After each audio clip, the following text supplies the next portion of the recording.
أجمعين بنيران بسراني كنالي أموشقاري لهر شوينيكن. السلام عليكم ورحمة الله وبركاته. خوش حالم لإيواري يشتري مانجي رمضاني بيروزا لخزمته ودام خوي جوري طاعة عبادتي هم لا يكمن قبول بكات وخوي تعالى لي بارمو باسم عظمي بنا وصفة برج بيروزا كاني أما بيروزا بسر ماذا تيبرنا إلا لها ممان خوش بولا أقرزقاري كردوين تاوكارم لخوي تعالى شكا من موفق بولام دانوي هر برسيارك للان برستان وبمديتو وسودێک بگەێنم ئێستاش لە خزمەت بەڕێزان و خۆشەویستاندام هەر کەسێک کە پرسیارێکی هەیە با بفەرمێت.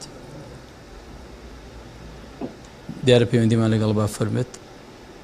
الو السلام عليكم مامۆستا گیان. عەلەیکم السلام ورحمة الله برا گیان. سوال دەکەم مامۆستا گیان. مامۆستا گیان دوو پرسیارم هەبوو زەحمەت نەبی. فەرموو. ئەمن عیب نەوی خوشکێکی خێزانم هەیە خاوەن پێداویستی تایبەتە. دوو خوشی زاحێری لەگەرە دوو خوشی زاحێری لەگەرە ئەو بەخۆی لەوان گەورەترە لەگەر ماری دوو برایەتی دوو برایەکەی برێن خانەکەیان دوو قاتە ئەو لەسەرێ ئەوی لەسەرەیە بەس ئەوان نان و شیوی خۆیان جودایە. ئایا مامۆستا زەکاتی پێدەشێ بیدەمێ عیب نەبی؟ بەڵێ بەڵێ پێی دەشێ. بەس ئەمن لە شارێکی کەمە ئەوان لە شارێکی کە نەحتیاریە کێشە نییە ئەگەر کەسێکی لەوان فەقیرتر نابینیتەوە تۆ یعنی کە دەبینیت ئەوانە زۆر محتاجن و ئەوانە ئەوەی کە تۆ دەیبینیت لە نزیک خۆت کەسی وان نابینی بەڵام ئەوانە بۆ خۆت دەزانیت کە زۆر فەقیرن و حاڵەکەیان دەزانیت ئەوە ئاساییە کە بۆ شارشتریشی بنێری ئینشاءالله. بەڵێ فەرموو. بەڵێ براکەم چۆکم؟ فەرموو فەرموو خوشکە بن. السلام عليكم مامۆستا. عەلەیکم السلام ورحمة الله وبركاته. مامۆستا السلام عليكم. عەلەیکم السلام خوشکە بن فەرموو. صوتی تەلەڤیزیۆنەکەت کەسکە زەحمەت نەبێت. صوتی تەلەڤیزیۆنەکەت کەسکە خوشکێ من سەوتەکەی کەسکەوە من گوێم لێ دەفەرموو. مامۆستا فەرموو فەرموو. مامۆستا دوو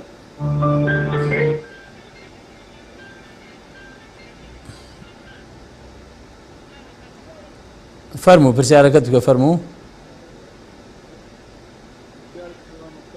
فەرموو براگیان فەرموو دیارە پەیوەندیەکەی پسراوی پێشەوە بمان بورێت. فەرموو براگیان.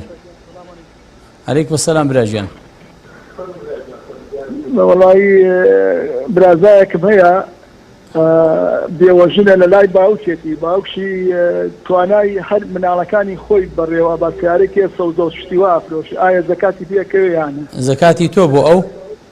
زەکاتی من بۆ برازایەکم بەڵێ لای باوکێتی ئەگەر محتاجە و فەقیرە پێشێ زەکاتی پێشێت. زەکاتی تۆ بۆ ئەو دەبێت کە فەقیر بێت. وڵی باوکی سەوزە ئەفرۆشێتر توانای هەر ئەوە نەی هەیە مناڵەکانی خۆی بەخێو بکە. خۆشی مناڵیشی هەیە؟ بەڵێ مناڵترشی هەیە وەڵا. ئافرەتەکە برازاکەی تۆ مناڵی نییە. مناڵی نییە.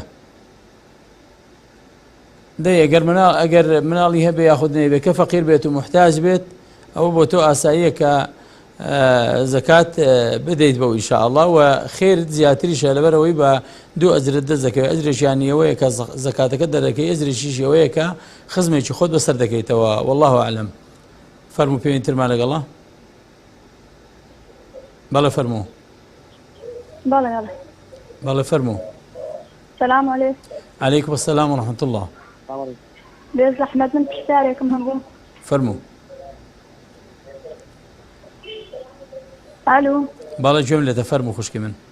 ئەڵێم بێ زەحمەت مامۆستا من لەوەتی ڕەمەزان هاتووە یعنی زۆر کەس ئەدا لە دەرگا داوای پاراکە داوای هەیە گەنجشە ئەگبوو نەحبار نادن یعنی نەیدێنیە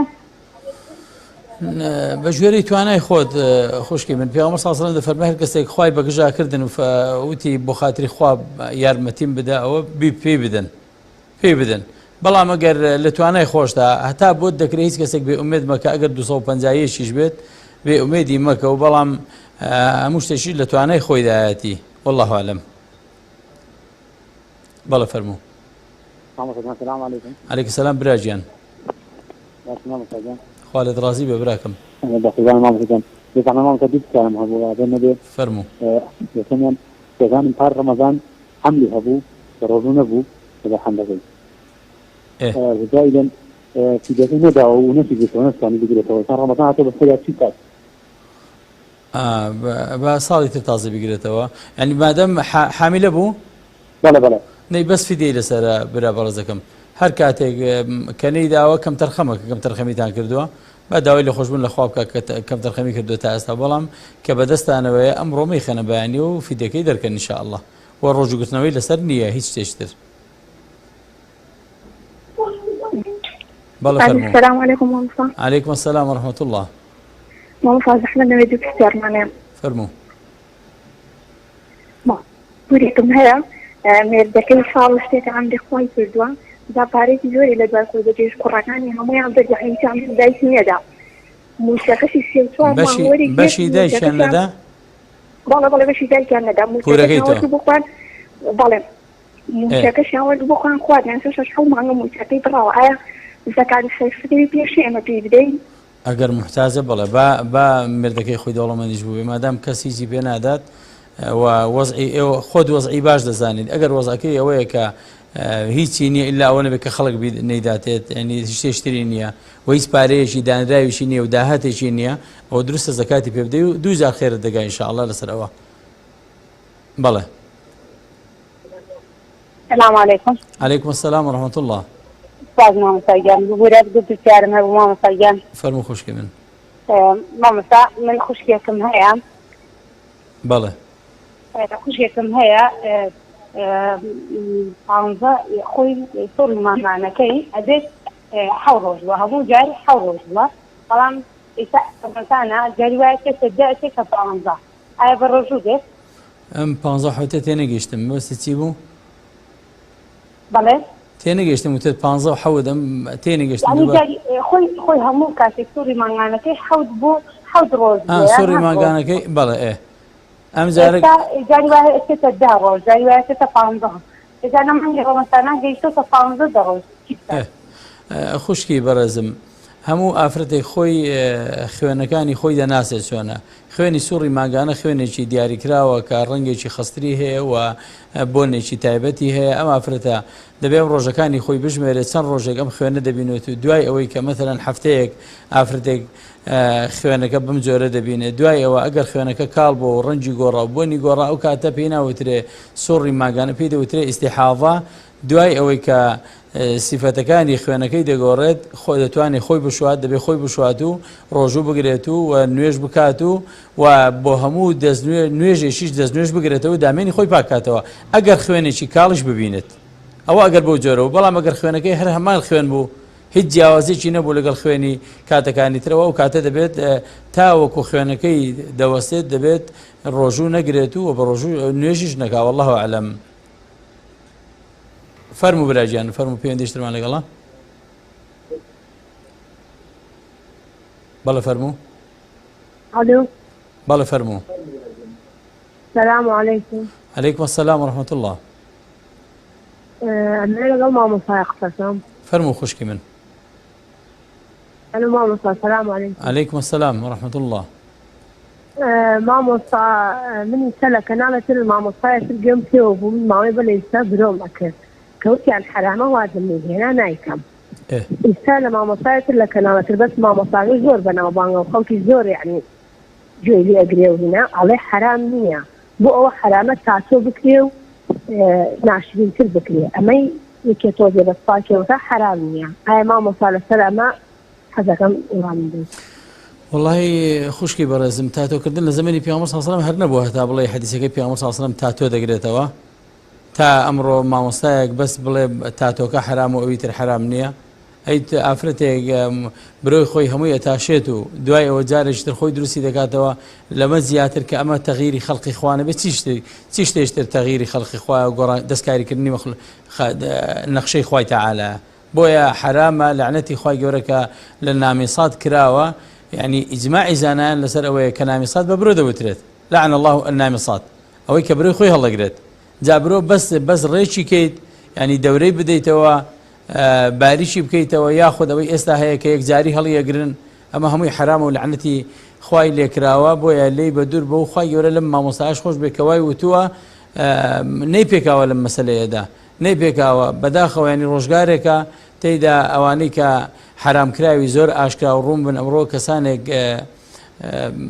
بەناوی مامۆستایەتیشەوە لەگەڵ ڕێزم بۆ مامۆستای باش ئەمڕۆ هاتوون حرامەکان بۆ خەڵکی ئاسان دەکەن و بۆیان حەڵاڵ دەکەن لە کاتێکا کە ئینسان دەبێت لە شوبهەکانیش خۆی بە دوور بگرێت پێغەمبەر صلی الله علیه و فەرمێ الحلال بەین والحرام بەین وبینهما ئومور مشتبهات حەڵاڵ هەندێکی ڕوون و ئاشکرایە هەموو خەڵک دەیزانێ حرامەکەش هەندێکی ڕوون و ئاشکرایە هەندێک شت هەیە گومانی حەڵاڵ و حرامی لێ دەکرێت پێغەمبەر صلی الله علیه و سەلەم ڕێ نوێنی کردوین کەواز لە شوبهەکانیش بێنین نەک لە حرام کراوەکان شتێک گومانی تێدا بێت هەر گومانی تێدا بێت دەبێت ئینسان وازی لێبێنێت و چونکە کە بیکەیت کارە گوماناویەکان بکەین وەکو ئەوەیە کە حرامت کردبێ پێغەمبەر صلی الله علیه و سەلەم من وقع في الشبهات فقد وقع في الحرام هەر کەسێک شوبهە ئەنجام دا کاری گوماناوی وەکو ئەوەیە حرامی ئەنجام دا بێ والله ئەعلەم بەڵێ فەرموو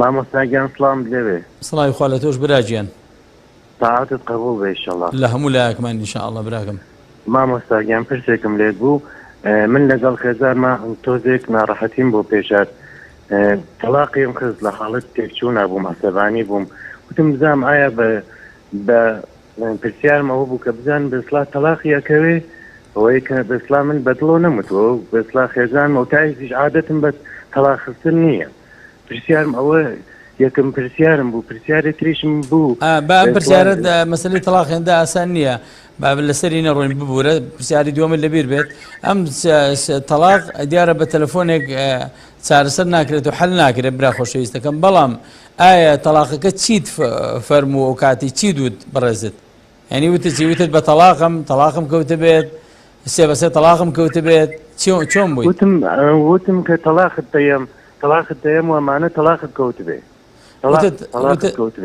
وتت تەلاقم کەوتە بێت باڵێ بەس عادەتم نییە بەم قسانەی ترە و ڕۆژە بە حەدی عەسەبانی بووم تووڕەبوونی چۆن بوو خۆشم لە ڕۆژهەڵاتەوە تەلەفۆن دەکەی براگیان باڵێ برا باشە براگیان تووڕەبوونەکەت ئاستێک بوو وەڵا تۆزێک خۆم مەسەلەی نەخۆشی مشکم هەیە شەکەرەم هەیە زوو عەسەبانیە بم زوو بەسڵا سترێسم گرێ ئەم مەسائلمە پێوە لێ ئەو ڕۆژە زۆر عەسەبانی بووم ئەڵبەت کارەکەی ئەوی دروست نەبوو باشە براگیان کارەکەی تۆ گەشتە ئەم ئاستە تووڕەبوونەکەت گەشتە ئەم ئاستە هەر قسەیەک بەدەم تا بێ خۆت بۆ نەگیرێت و بیکەیت ینی هەموو قسەیەشی ترت کرد بێت و ینی وەکو بڵێ کۆنتترۆڵی خۆت لە دەستدا بێ زەبتی نەفسی خۆت چی بەدەم داهاتە بێ وتبێتت لەو کاتەیە بەڵێ گەیشتی تا ئەم ئاستە بەڵێ هەروایە دقیقەن هەروایە ماما گەشتی تا ئەم ئاستە هەتا ینی گەیشتی حاڵەتی ئەوەی کە مەتەلەن دەست بۆ شوێنی دەگەر بۆت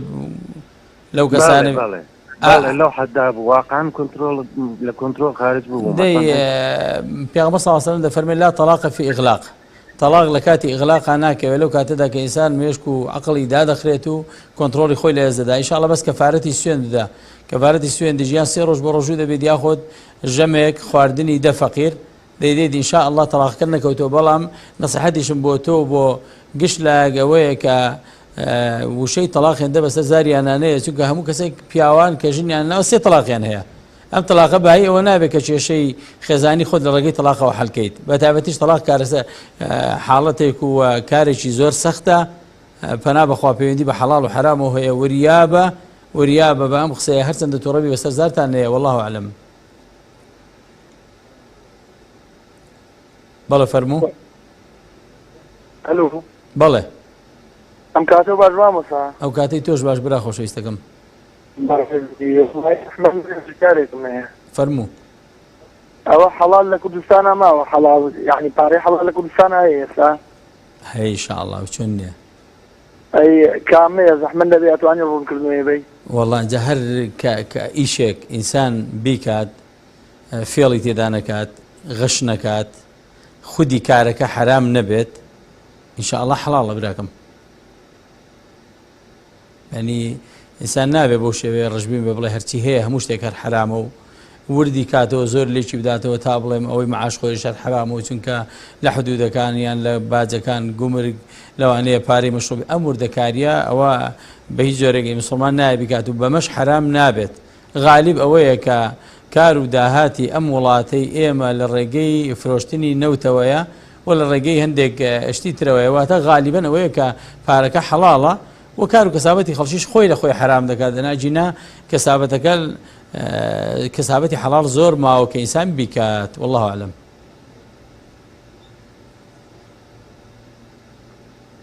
بەڵێ فەرموو.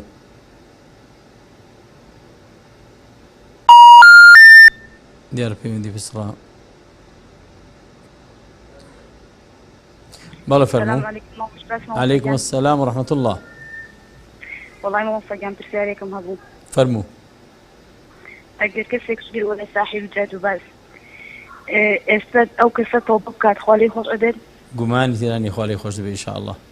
التوبة تجب ما قبله في أصلا فرمي التوبة الرابردي خوي هم أصلا بلام يكشر لسلام كسب بيسا أجر سحر وزادوي شي كردو أذان لشي كردو ولا شوية داندرا وسحر كله شوية أوانه دبيت تكون حق الناس دبي أمانة أشكرا بكاتو بطال يام كاتو بو أو يوم كسا هم توبة كردو بلام كسي إيش كبد بخد هربا بدبختيني منه توا بله فرمو.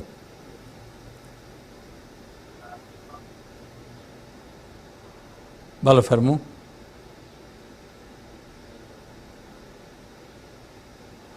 تۆبە دیارە هەموو گوناهێک کە ئینسان دەیکات دەیسڕێتەوە هەر تاوانێکت هەبێت حتا شەریک بۆ خوا بڕیاردان کە ئینسان تۆبەی لەسەری کرد خوای گەورە ئەوەندە بە بەزەی و بە ڕەحمە گوناهەکانی ئەسڕێتەوە و ئینسان نابێت لە ڕەحمی خوای گەورە بێئومێد بێت چونکە بێئومێد بوون لە ڕەحم و بەزەیی خوا ئەمە صفات و خەسڵەتی بێباوەڕ و کافرەکانە. خوای تعالی دەفەرمێ کەس بێئومێد نابێت لە ڕەحمەتی خوا ئیلا قەومێک نەبێت کە کافر و بێباوەڕن. بۆیە شەیطان لەوانەیە ئینسان بەوە فری و بدا بڵێ بابە تۆ هەموو گوناهت هەیە و بەردەوامی لەسەر گوناهکردن تۆبە بۆ تۆ نابێت تۆبە مەکە ئەمە فریودانی شەیطانت دەیەوێت تاوانیشی پێکردیت و نەشێڵێت تۆ تۆبە بکەیت والله أعلم. پەیوەندی ترمان لەگەڵە با فەرمێ. السلام عليكم مامۆستا گیان. عەلەیکم السەلام برا گیان. یاخوا سەلامەتی وەڵاهی پرسیارێکم هەیە عەزیز نەبێت. فەرموو. وەڵاهی باوکم تووشی نەخۆشی شەکرە بووە. خۆشفای بۆ بێن ئینشاءالله. ڕۆژە ڕەمەزان دەکرێ و چاویشی زۆرت دێشێ لە کاتی ڕۆژنەکەیە. وەڵا پرسیارەکەم مامۆستا گیان. وەڵا برا بڵێ بە ڕۆژوو مەبە. مادام نەخۆشی هەیە نەخۆشی شەکرەیە هەر نەخۆشیی درێژخایەنە سەختە لەسەریان نەخۆشیەکەیان لێ کوشندەتر دەکات باشتر و خێرتر ئەوەیە کە بە ڕۆژوو نەبن ئەو زۆرە کەسانە بەس با فیدیە بدا ئینشاءالله و خوای گەورە لێی خۆش دەبێ باوکت خوا شیفای بۆ بێنێ زاهیری کە کوڕێکی وەکو تۆی هەیە کەواتە تەمەنی لەوانەیە لە 50 ساڵانێک بەسەرەوە بێت. سوپاس بۆ خوای گەورە باوکان و باپیرانی ئێمە و دایک و ننچی ئێمە ئەوەنەیان ڕۆژوو گرتووە ئینسانی وا هەیە زیاتر لە 50 ساڵە ڕۆژوو دەگرێت. دەی ئێستا بادڵی خۆش بێ کە ناشتوانێت با ڕوخسەتی خوای گەورە جێبەجێ بکە. بەڕاستی ینی من پیاوێکم بینی لەم ڕۆژانەیە بە ڕنگ و ڕوخساری دیار بوو کە تەمەنی لەوەدا بوو کە سەروی 50 ساڵ ڕۆژووی گرتووە هاتبوو نەخۆشی زۆری سەختی هەبوو فرمێسکی دەڕژ دەیوی چۆن من نابێ بە ڕۆژوو بم ئاخر ناکرێ من لە ژیانما ڕۆژوم نەگرت نشکاندووە و دایم هەموو بە ڕۆژوو بم خوای تەعالی خۆشی دەوی ئینشاءالله ئەم 50 ساڵی تۆ بە ڕۆژوو بوویت خوای گەورە ئینشاءالله ئەم جەستەی تۆ بە ئاگر ناسووتێنێت. ئێستا خوا چۆنی پێخۆشە کە ڕۆژەکان گرتو ئاواشی پێخۆشە لە کاتی نەخۆشیدا ڕوخسەتەکانی وەربگری. بۆیە بۆ هەر خوشک و برایەک کە نەخۆشە و نەخۆشیەکەی سەختە با نەڵێ من وەڵا هەر بە ڕۆژوو دەبم. خوای گەورە ڕوخسەتی داوی و پێشی خۆشە ڕوخسەتەکەی جێبەجێ بکەیت تەنها فدیە لەسەرا ئەگەر نەخۆشیەکەت درێژخایەن بوو ئەگەر نەخۆشیەکەشت کاتی بوو ئەوە لە کاتێکی تردا ڕۆژەکانت دەگریتەوە والله أعلم. بەڵێ فەرموو. السلام عليكم. عەلەیکم السلام ورحمة الله. پێشەچی مامۆستا زۆر سپاسی خوای گەورە دەکەین و سپاسی هەموو دەکەین لەسەر هەر شەیەکی بەخێر دەکەین بەڕاستی زۆر سوود لە کەناڵەکەت ئەوەرد ئێمەش سپاسی خوا دەکەین باشی بەخێرتانداتەوە خوا لێت ڕازی بێ بەردەوام بیشە ئامین یخوا ئامین هەموو کارمەندان خوایە پێویستیمان بە دوعای ئێوەیە خوا لێتان ڕازی بێ خوا پاداشتانداتەوە ئینشاڵڵا بەردەوام بیکەران کردن زۆر سوود لە کەناڵەکەت ئەوەرد ئینشاڵڵا پاداشت بەخێرتانداتەوە مامۆستا. بەڵێ فەرموو. ئامین ئامین. مامۆستا کارێکم هەیە کوڕەکەم ئەشیای سیارەی دەفرۆشی کە ئەم کاتی لێدا بەس ناتوانی کاتەکەی هەموو لە شش حەب مانگی پێدەستیتم بەس هەر فەقیرەکی ینی فەقیرەکی ببینی پارەکی باشی دەدات ینی کە خێری لێ بینی بەس ناتوانی بە ماوە چکەم بدەست دوێ پێیان گوت ڕەمەزانی بدەیت لەبەر ئەوەی پارەی بەدەستەوە نیە ببوورە پارەکەی بەدەستەوە نیە بۆ زەکاتەکە یان دەیەوێت خەڵکی مستحق بدۆزێتەوە. لا ما استطاعي لك بس طاري زينا فانو ما كم بتوع الذي كم يوم رمضان فيه زيادة تيجيشتم خوشكي من بخوي الزكاة كإنسان زكاتي لسر واجب بو فوري دبي زكاتك دربكات وأجر عذري شي شرعي نبي گوناحبار دەبێت کە زەکات تاخیر کات چکەمە حەقی فەقیرە کە چاوی لەم زەکاتەیە لەمما بەتایبەتی خەڵکێکی زۆر لە ڕەمەزانە زەکات دەردەکات ئومێدی زۆری پاش فەزڵی خی گەورە بە مانجی ڕەمەزانە کە خەڵک زەکات دەربکات بۆیە بەبێ عوزر ئینسان نابێت زەکاتەکەی دوا بخات بەڵام کەسێک بە دوای پاوەکو ئەم کوڕیتۆ کە پارەی بەدەستەوە نییە هەر کاتێک هاتە دەستی زەکاتەکەی دەکات ئەگەر ئەوە بوو ئەوە ئینشاء الله معزورە و عزری خۆی هەیە و بۆ کەسێک تریش جائزە زەکاتەکەی تاخیر کە ئەگەر خەڵکی مستحق نەدۆزێتەوە لەم کاتەدا بە دوای دابگەڕێ مەثەن مانگێک دوای ڕەمەزان دوو مانگ دوای ڕەمەزان بەڵام پارەکەی جیا کردوێتەوە پارەی زەکاتەکە بۆ ئەوەی کە بیداتە خەڵکی مستحقی خۆی ئینشاء الله لەو کاتەشە هەر جائزە و چونکە بۆ مەبەستێکی خێرە دەیەوێت بگاتە مستحقەکانی خۆی والله أعلم. فەرموو. السلام عليكم. عليكم السلام براجیان. زحمة بشارك من إمام الله. فرموا براجيان. السلام عليكم. وعليكم السلام ورحمة الله براكم. بشارك من إبراهيم زحمة عليه. جملة بفرموا سرتساو.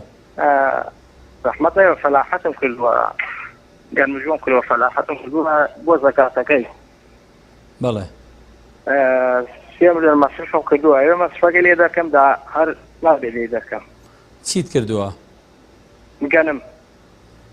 والله أعلم هيسي ليدر ناكيت هيسي ليدر ناكيت نخير لا هم زكاتك دركيت. إيه باشا بس خوش خالد رازي بيت. خوش السلام. بلا فرمو. بلا فرمو. السلام عليكم. عليكم السلام ورحمة الله. مصايا صاي جورا جزاء الخير زان بات وخوي جورا اللي ثاني قبلت إن شاء الله. خالد إيش رازي بي إن شاء الله براكم. بريز الله. مصايا من كسكي خزني خوام هيا جنجا.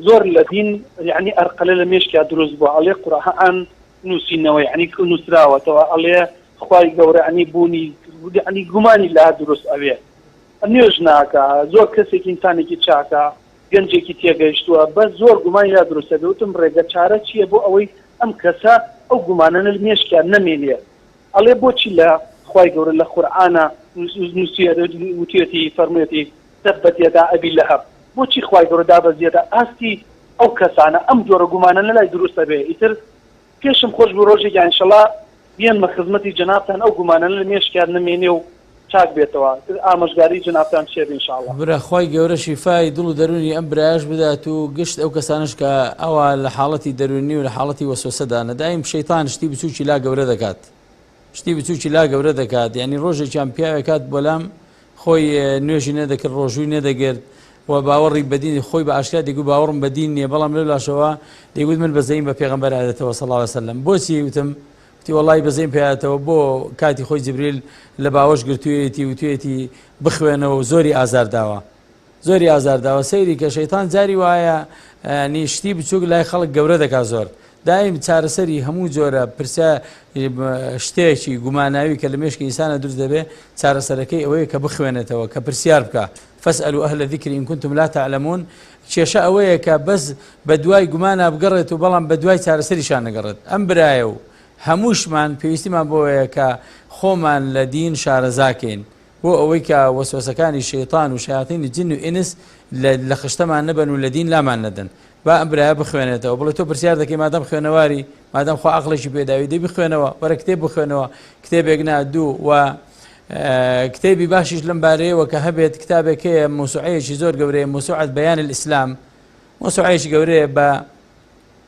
چەند سەد توێژەرێکی گەورە وەڵامی زۆرێک لە گومانەکانی داوەتەوە کە لەسەر ئیسلام و لەسەر قورئان و لەسەر ئاینی پیرۆزی ئیسلام هەیە موسوعەیەکی زۆر گەورەیە طەبعیش کراوە نزیکی 20 مجەڵەدێکە و لە ئینتەرنێتیشە هەیە هەر کەسێک کە بە دوای وەڵامە دەگەڕێت لە بۆ گومانەکان دەتوانێت بگەڕێتەوە خوێنەوار بگەڕێتەوە سەر ئەم کتابە ئینشاءڵڵا سوودی لێ وەردەگرێت بە ناوی موسوعة بەیان الئیسلام والله أعلم خوای گەورە هیدایەتی دا هەر کاتێکیش دێن بۆ لای من لە خزمەتامە ئینشاءڵڵا. فەرموو پێوەنی ترمان لەگەڵایە. بالا فرمو. الو السلام عليكم مام طيان. عليكم السلام خوشکی من. سلامت مام طيان. مام طيان عزيز نبي في السيارة. فرمو. باوكم فرماندر لبانكي خانو برا وقت لبانكي أقار. بالا. جاوكو أو معلومي شكلا أقار حرامة چونك أوفتون أتيتسر حرام أبي. باوكم معول فهم لوي فرماندره. اینجا زۆر هیل ئەک ئەبێ ئەینێرن بۆ هەولێر زۆر ئیشی پێەکەن بەڕاستی یعنی زۆر هیلاکی ئەەکەن بۆ ئەڵێ ئەو ئەقات حرامە ئەی پارەکەی باوکم ئەو معاشی کە وەری ئەگرێ حرام ئەبێت باوکت خۆی دەڵێ حرامە؟ چی؟ باوکت خۆی دەڵێ پارەکەم حرامە؟ وەڵی دایکم بیری لە مەسەلەیەکەس بۆ ئەو ئەمێ زانم حرامە یان حرامیە چونکە ئەڵێن چونکە ئەو سوی ئەچێتە سەر ئەقارەکە ئەڵێ من ئەو ئیشە ئەەکەم زانم پارەکەم حرامە یان نا.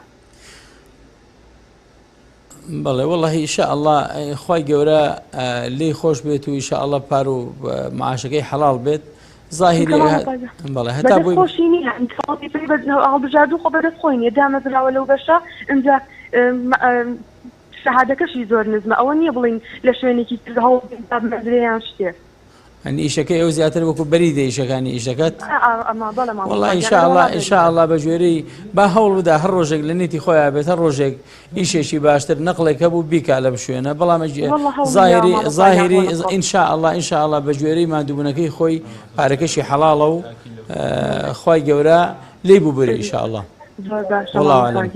والله زۆر هەڵشا بۆ نەقڵکردنەکە ئیتر نازانم ئەگەر نەقڵەکەش نەبێتی لەو کاتی ئێمە خۆنا چارمان ئینشاء الله ئەو بۆ بەناوی ڕیباوە نەچۆتە ئەم شوێنەوە ئینشاء الله پارەکەی حەڵاڵە ئینشاء الله پارەکەی حەڵاڵە. بەڵێ فەرموو. مامۆستا سەلام عەلەیکم. عەلەیکم السلام ورحمة الله. مامۆستای بەڕێزەڵا دوو پرسیارمە. فەرموو. وەڵا پرسیارێکم ئەوەیە مناڵەکان دانیشتنە تا پارشێ بۆ لای دوقەدر دوای سعاد و کتەکە ئەڕۆ ئەخەیە منەڵێ مەخەوە چی ئەخەیە تا نوێژی دەیانی ئەڵێم ڕێ دروست نەبێ بخەوی نا دروستە بۆ دروستە وەکو درستە خۆ لەیلەتول قەدر واجب نییە خەڵکێک تا یان لە شەوانی ڕەمەزانە تا بەیانی نەخێ واجب نییە بەڵام کان ڕسوڵ الله صلی الله علیه و سلم یحیی لەیلەه پێغەمبەر صلی الله علیه و سلم شەوەکەی زیندوو دەکردەوە بە تاعات و عیبادەت بشخەوی ئاسایی هەندێک بخەوە هەڵشتەوە مادەم تا سەعات دوو دانیشێ و ئەوەندەی توانە هەیە ئیدی ئاساییە خۆ ناکرێت دانیشی تو بەڵام توانای نوێژت نەبێت ئەوە نەخەواڵوی توانای نوێژت نییە توانای زیکر نیە توانای قورئان خوێندن نییە ئێم دانیشتن هیچ مانایەکی نییە بۆیە ئینسان کە توانای نەما ئەگەر بشخەوێت ئاساییە ئینشاءالله. والله أعلم. الله فرمو. بالله فرمو. بالله فرمو جملته. السلام عليكم. عليكم السلام ورحمة الله. مام أستاذ رضا. بالله فرمو.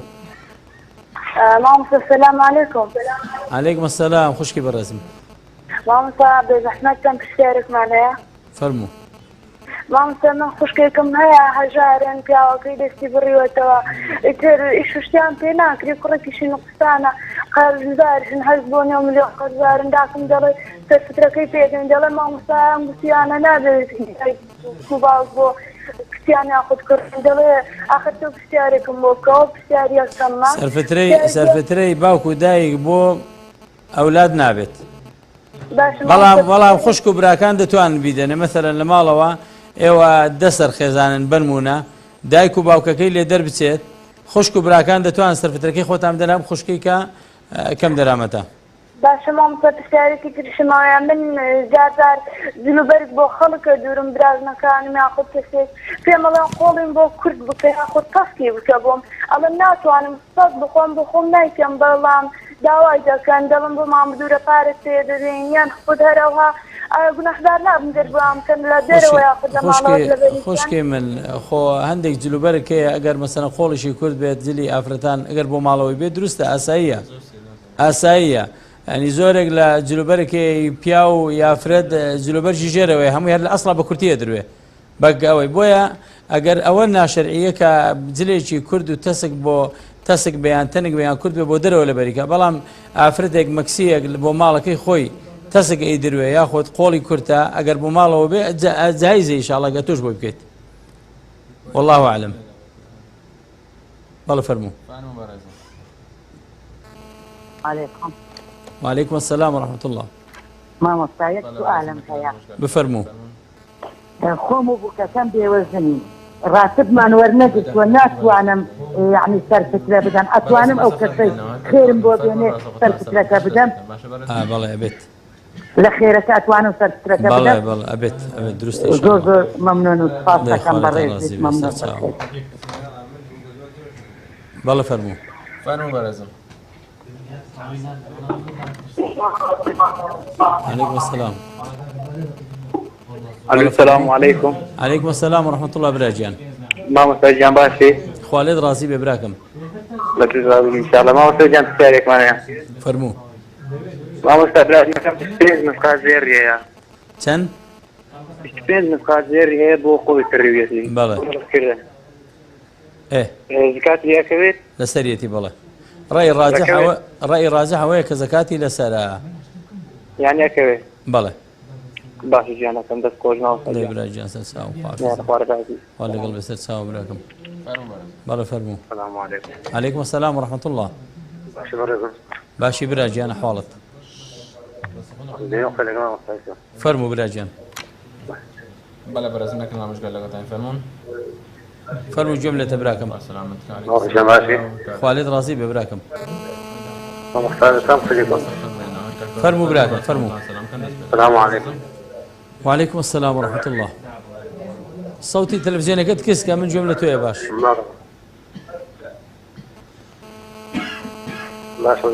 فرمو برسيارة قد فرمو. السلام عليكم. وعليكم السلام ورحمة الله. ما هو خجان. جملة برا عزيزكم. ما هو خجان من بسيم ذلك من دام هي. بسيم ذلك من دام. بالله. خير الشفاء. من عقلي يعني. إيه. معلومة جنازة وين إنسان بدي عقوبة بالغش ده. إيه. سواء من بالغ بس عقلني. إيه. جا وشون آخر غروز بقين يعني شو أنا قلت أتخيل بقين وصل وشون بتعشي بصورين يعني جو كروزو كان بدي بدأش منو كافي عادي ما كان بدي إني شنبوكا. إيه. فركان محماس اللي بصورين يعني خدمت بقين أقوى من الأشياء. رجال نفني بلان.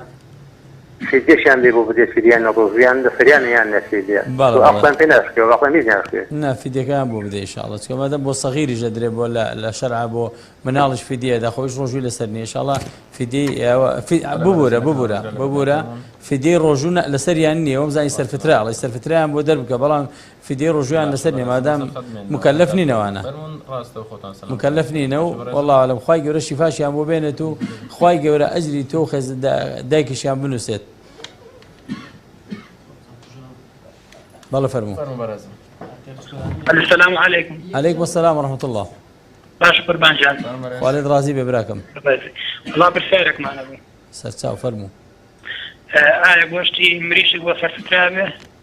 أبي والله بشيل هر بشيلو هيك بير أوابت. جان. بالله يوجه بيت. باش أخلاقي في البن فيه. ببرا جان سرتاو خوافي. بالله فرمو. فرمو براكم. السلام عليكم ماما صيجان. عليكم السلام ورحمة الله. بله برازم نکنم. هاشم ماما صيجان. خالد رازي بيت. ماما صيجان دازن خوال منتان حياتك خوي جورا أبو أمي لتان بيالي والله يومانان أتانو منتان جابي لمولاتا يستحكم چونك أمولاتو أم خلقية ما بيستي بالمني جاي وكوية وهي. خالي إيوش رازي بيت شايستي زور زياتريني من الخدمتان بيني إيوش براجين.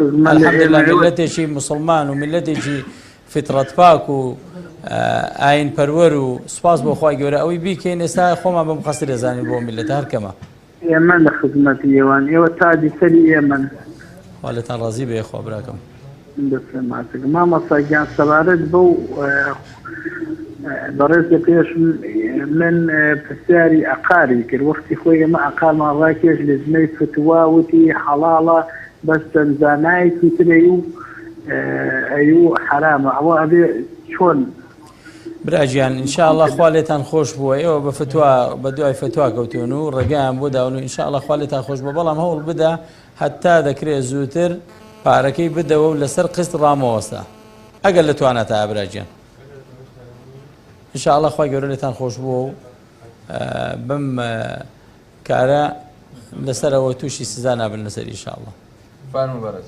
بەڵێ فەرموو السلام عليكم مامۆستا. عەلەیکم السلام خوشکی من مامۆستا جان دوو پرسیارم هەیە زەحمەت نەبێت. فەرموو. خەسوێتم هەیە لەگەڵ مایە دەزێت شت پاک ناشۆ جار وایە لێی تووڕابم جار وا هەیە لەسەر ئەو شتانە لێی تووڕابم گوناحبارە بمێنە. ئاخر تو بیانووی بووکو خەسوێتیە پێگریان دەتەوێت دەستنوێژەکەی باش بێ. نا وەڵڵا من لەبەر خوای گەورە بەخێوی چێتم و بەس لەبەر ئەوەی کاتێکی پاک ناشوە جار وا هەیە بەسی پەتێتێتە سەراو عیب نەبێت. بەڵێ؟ بەتی پەتی ئەڕواتە سەراو. هۆشی لای خۆیەتی ئاخر ئەما فرەتەمە ها؟ بەڵێ. دەیجا وەڵا پێی بڵێ نابێتەوە دەبێت ئینسان الطهور شطر الإيمان پێغەمبەر دەفەرمێ پاک و خاوێنی نیوەی ئیمانە دەبێت پێی بڵێ ئینسان کە پاک و خاوێن نەبێت نوێژەکەشی قبوڵ نابێت. خوا زاد داتەوە وەکو نەسیحەت ئەوەندەی پێی بڵێ بەڵام لەسەر خۆ ئەجری گەورەت هەیە ئینشاءڵڵا کە تۆ خزمەتی خەسوەکەت دەکەیت. خوا لێت ڕازی بێت. بەڵێ فەرموو. السلام عليكم مامۆستا. عەلەیکم السلام ورحمة الله. والله مامۆستا من پرسیارێکم هەبوو. فەرموو. خزمێکمان هەیە بێوەژنە. اینجا حەوت کوڕی هەیە بەس چییە مناڵەکانی هەتیونی کوڕەکانی. اینجا حاڵیشان گەورە بوون یعنی تەمەنیان گەورەیە کوڕەکانی؟ بەڵێ لە هەتی دەستچوونە ئەنجا خەڵک سەرفترە و شتی بۆ دێنێ پێشەیاندا. کوڕەکانی ئیشکەرن ئیش دەکەن داهاتیان هەیە؟ وەڵایی چواریان ئیش دەکەن سییان نەبێت ئیش ناکەن. ئەی خەڵک بۆ بۆیانێنێ مادەم ماشاءڵڵا حەوت کوڕ چواری ئیش دەکات بۆ خەڵک خێریانشی دامەزرا و ماڵیان هەیە و ئیتر نازان خەڵک هەنەیانێڵێ پێشیان ئەڵێ پێی ناشێ. سەیریکە خوشکی من دایم مەسەلەکە نەهەتی وەکو هەتیوی پێشێت نە بێوەژن وەکو بێوەژنی پێشێت نەخێر پێوەەر لە مەسلەی زەکات پێشیان ئەوەیە کە ئەو کەسە فەقیریان فەقیر نییە. ئەگەر فەقیر بوو ئەوە زەکاتی پێشێت ئەگەر فەقیر نەبوو پێی ناشێت لەوانەیە هەتیوی وا هەیە دەبێت زەکات دەرکات لە ماڵەکەی ئەوە نەیە هەیە بۆیە ئەگەر خۆت دەزانی خزمتە ئەگەر ئەزانی فعلەن ئەمە ئافرەتە خۆی کەسی نییە و هیچ داهاتێکی نییە و کەسیش نییە یارمەتی بدا ئەو ئینشاءڵڵا دروستە بەڵام بەس لەبەر ئەوەی کە مەسەلەن مێردی نییە بڵێ وەڵا زەکاتی پێدەمنە وەڵا نابێت والله أعلم. بەڵێ کۆتا پەیوەندی وەردەگرین. السلام عليكم. عليكم السلام خوشکی بەڕێزم. مامۆستایان سلام عليكم. عليكم السلام ورحمة الله. مامۆستایان پرسیارێکم هەیە. فەرموو.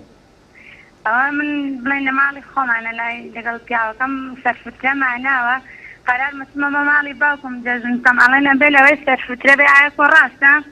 بۆ لەوێش سەرفترە بدەی جارێکی تر؟ بەڵێ ئەڵێنە بێ دوو جار بێ لە لای خۆمان داومە وتیانەگە تووشتە ماڵی باوکو لە پێ جەژنکە بێ لەوێش بیەیت. نا بابە هیچ شتێکی شتیوان نییە ئەو پەیوەندی بەوە نییە. نەخێر نەخێر یەک جار سەرفترە دەرەکەیت و تەواو بەڵام سنەت وایە سەرفترە ڕۆژێک دوو ڕۆژ پێش جەژن دەربکرێت زوو دەرنەکرێت لە دەی ڕەمەزان و 15 ڕەمەزان. سنەت ئەوەیە ڕوخسەت تەنها ڕوخسەت بۆ سنەت ئەوەیە تۆ بەرە بەیانی جەژن دەریکەی پێش نوێژکردنی نوێژی جەژن بەڵام ڕوخسەتی ڕۆژێک و دوو ڕۆژ پێشتر پێغەمبەر ڕوخسەتی داوە والله أعلم. دیارە ئەمە کۆتا پەیوەندی مابوو خۆشەویستان داوای لێبوردن لەم خوشک و برایەتی دەکەین کە لەسەر خەت بوون ویستیان پەیوەندیمان پێ بکەن کاتەکەمان تەواو بوو لەخوای تەعالا دەپاڕێمەوە بە ئیسمی عەظەمی بەناو سیفەتە بەرزی پیرۆزەکانی نوێژ و تاعەت و عیبادەتی هەموو لایەکمان قبوڵ بکات ئەوەی کە وتم ئەگەر ڕاست ببێت و خوای گەورە لێمان وەربگرێت و لە شتێکیشدا کە هەڵەماو کردبێت خوای گەورە لێمان خۆش ببێت وصلى الله وسلم على نبينا محمد بخواي قبرتان دسبيرم والسلام عليكم ورحمة الله وبركاته. فاسألوا أهل الذكر إن كنتم لا تعلمون